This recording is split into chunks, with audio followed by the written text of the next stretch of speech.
देश दुनिया की तमाम बड़ी खबरें लेकर एक बार फिर आपके सामने हाजिर हूं। अमेरिका के अंदर जो आग लगी है उस आग को लेकर इस वक्त का लेटेस्ट अपडेट क्या है, क्या आग पर काबू पाया गया है, कितना नुकसान अब तक अमेरिका को हुआ है, इस बारे में जानकारी दूंगा। साथ ही साथ गाजा के अंदर सीज फायर का प्रस्ताव पास हो चुका है, हमास भी राजी हो चुका है और इजराइल भी राजी हो चुका है। क्या कुछ शर्तों के साथ ये सीज फायर लागू हो रहा है और क्या वाकई में यह लागू हो पाएगा, और अगर लागू होता है तो क्या सरकार बच पाएगी नेतन्याहू की, इस पर भी बड़ा अपडेट है। और भी कुछ लेटेस्ट और बड़ी बड़ी खबरें हैं, सबको बहुत आसान भाषा में आपके सामने रखने की कोशिश करूंगा। चैनल पर पहली बार आकर हमारी वीडियो देख रहे हैं, चैनल को सब्सक्राइब नहीं किया है तो सब्सक्राइब करके हमारे साथ जुड़ सकते हैं। सबसे पहले आपको आग की खबर बता देता हूं। आग अभी भी पूरी तरीके से नहीं बुझ पाई है, नहीं बुझ पाई। आग अभी भी कई सारे इलाकों में धधक रही है। हाँ। अमेरिका लगातार आग बुझाने की कोशिश कर रहा है और कुछ जगहों पर काबू पा लिया गया है। हालांकि नई जगहों पर आग लगातार बढ़ रही है। मौसम विभाग ने चेतावनी दी है कि आने वाले एक हफ्ते के अंदर 130 किलोमीटर प्रति घंटा की रफ्तार से हवाएं चलने वाली हैं। ऐसे में खतरा और भी ज्यादा बढ़ गया है कि आग और ज्यादा फैल सकती है। फिलहाल अब तक जो नुकसान हुआ है, CNN की रिपोर्ट के मुताबिक आप लोगों को बता रहा हूं। CNN की रिपोर्ट के मुताबिक जो फ्रांस का पेरिस शहर है उससे ज्यादा इलाका अमेरिका का जल चुका है। तकरीबन 40,000 एकड़ इलाका बुरी तरीके से जलकर राख हो चुका है। इसमें जंगल भी हैं, खेती बाड़ी भी है और घर भी शामिल हैं। 26 लोगों की अब तक मौत हो चुकी है, 16 लोग लापता हैं। तकरीबन 13 लाख करोड़ रुपए का नुकसान अब तक हो चुका है। अमेरिका अपने आप को टेक्नोलॉजी के दम पर दुनिया में सुपर पावर देश कहलाता है। हाँ। लेकिन दोस्तों इस वक्त अमेरिका की टेक्नोलॉजी भी काम नहीं कर पा रही है। नहीं। कई सारी कोशिशें की गई कि आर्टिफिशियल बारिश करा दी जाए, कृत्रिम बारिश जिसको कहा जाता है कि बादलों को करंट लगाकर या किसी और तरीके से बादल बरसाए जाते हैं। लेकिन दिक्कत यह आ रही है कि बादल दिख ही नहीं रहे हैं।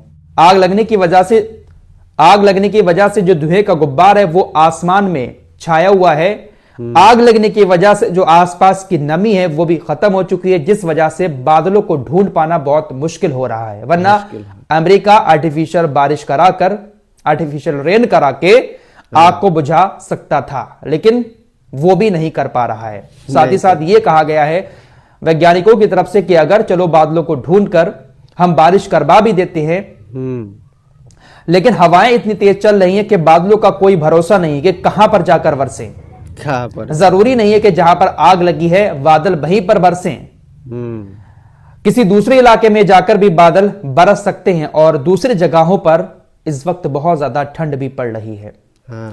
तो कई सारी मुश्किलों से इस वक्त अमेरिका घिरा हुआ है। जो बाइडन ने काफी ज्यादा दुख जताया है, कहा है कि मासूम लोगों की इसमें जान गई है, उनका नुकसान हुआ है, हमें बहुत तकलीफ हुई है। और भी बहुत सारी इमोशनल बातें नेताओं की तरफ से कही जा रही हैं। फिलहाल 100 बात की एक बात यह है कि आग अभी भी धधक रही है, जारी है।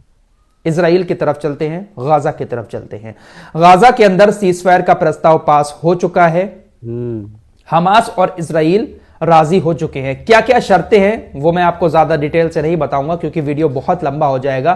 फिलहाल कुछ समझौतों के तहत हमास उधर से कुछ बंदूकों को छोड़ेगा पहले चरण में, इधर इजराइल भी कई सारे फिलिस्तीनियों को छोड़ेगा और इजराइल अपनी सेना को भी धीरे धीरे करके गाजा से हटाएगा। कई सारे चरणों में यह सीजफायर होगा। कतर इसमें बीच में पड़ा हुआ है और इसको लेकर जो अपडेट दिया है वो कतर की तरफ से दिया गया है और ऑफिशियली इजराइल भी इस पर राजी है, लेकिन अभी ऐलान नहीं हुआ है सीज फायर का कि कब से लागू होगा। उम्मीदें ऐसी की जा रही है कि शायद कल से सीज फायर इजराइल और हमास के बीच हो सकता है। लेकिन दोस्तों इसी बीच ये जो कट्टरपंथी नेता है बेन गविर और इजराइल का जो वित्त मंत्री है स्ट्रोमिच, इन दोनों ने नेतन्याहू को धमकी दे दी है। ये दोनों नहीं चाह रहे हैं कि सीजफायर का प्रस्ताव पास हो।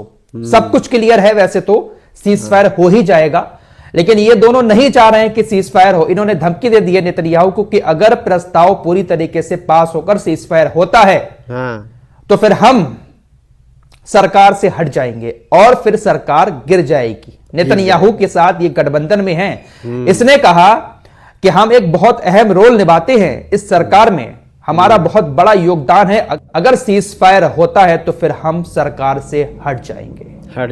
तो नेतन्याहू के लिए यहां पर भी काफी मुश्किल है और अपनी कुर्सी बचाने के लिए ही नेतन्याहू शायद सीज फायर नहीं कर रहा है। हो सकता है कि रात भर में कुछ और सोचे और एक बार फिर से नेतन्याहू सीज फायर से पीछे हट जाए। हमास राजी हो चुका है जो प्रस्ताव लाया गया है, लेकिन अगर ऐसा होता है तो शायद नेतन्याहू की कुर्सी ये दोनों कट्टरपंथी नेता गिरा भी सकते हैं। नेतन्याहू के लिए मुश्किल एक नहीं है, मुश्किलें कई सारी हैं। इधर ये दोनों नेता धमकी दे रहे हैं, उधर कुछ सैनिकों ने भी, तकरीबन 200 सैनिकों ने गाजा में लड़ाई लड़ने से मना कर दिया है। बाकायदा एक लेटर साइन किया है कि अगर सीज फायर का जो प्रस्ताव चल रहा है वो पास नहीं होता है, सीज फायर नहीं होता है, तो हम गाजा के अंदर लड़ाई अब नहीं लड़ेंगे, लिहाजा सीज फायर होना ही चाहिए।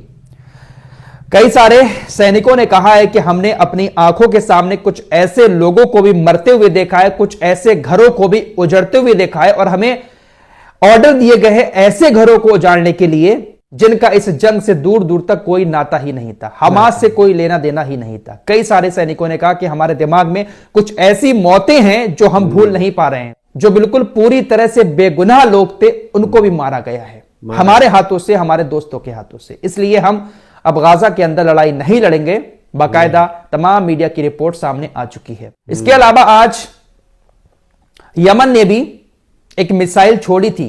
यमन ने दावा किया कि हमने एक आर्मी सेंटर को निशाना बनाया और हमारा निशाना सटीक था, हमने जहां पर हमला किया था हमारा हमला कामयाब हुआ। इजराइल ने कहा कि बैलिस्टिक मिसाइल से यमन के हुतीज ने हमारे ऊपर हमला किया था, मिसाइल आई, हमने उसको रोकने की कोशिश की और हमने उसको रोक भी लिया, लेकिन जहां पर मिसाइल टकराई तो उसके कुछ छर्रे कुछ बिल्डिंगों पर गिरे। उस बिल्डिंगों के टूटने की वजह से कुछ लोग जब वहां से निकल रहे थे तो वो घायल हो गए। इसके अलावा आज गाजा के अंदर एक धमाका भी हुआ। उस धमाके में 5 इजरायली सैनिक मारे भी गए हैं, 8 इजरायली सैनिक घायल हुए हैं। यह जानकारी भी इजराइल की तरफ से दी गई है और हमास की तरफ से भी इस जानकारी को दिया गया है। फिलहाल गाजा के अंदर बहुत जल्द, शायद हो सकता है कल ही, सीज फायर हो जाए। इधर सीज फायर की बात चल रही है, उधर इजराइल की सेना ने आज फिर गाजा के अंदर हमला किया जिसमें महिलाओं और बच्चों समेत 18 लोगों की जान चली गई। 18 सीज फायर हो तो रहा है, लेकिन लगता नहीं है कि ये सीज फायर ज्यादा दिन चल पाएगा। इजराइल हमले करता रहेगा। हमास के स्पोक्स पर्सन अबू उबैदा ने कहा है कि रिपोर्ट्स में जितना नुकसान इजराइल का दिखाया जा रहा है उससे कहीं ज्यादा नुकसान इजराइल को उठाना पड़ा है। उत्तरी गाजा में दुश्मन हार जाएगा, अपमानित होकर पीछे हट जाएगा। निर्दोषों के खिलाफ विनाश और नरसंहार के अलावा कुछ हासिल नहीं होगा। सिर्फ बच्चों को मार सकते हैं, बेगुनाह लोगों को ये लोग मार सकते हैं, इसके अलावा उनको यहां पर कुछ भी हासिल नहीं हो सकता। उधर कनाडा ने भी अमेरिका को मदद के लिए हाथ बढ़ाया है। अमेरिका कनाडा के भी काफी खिलाफ इस वक्त दिखाई दे रहा है।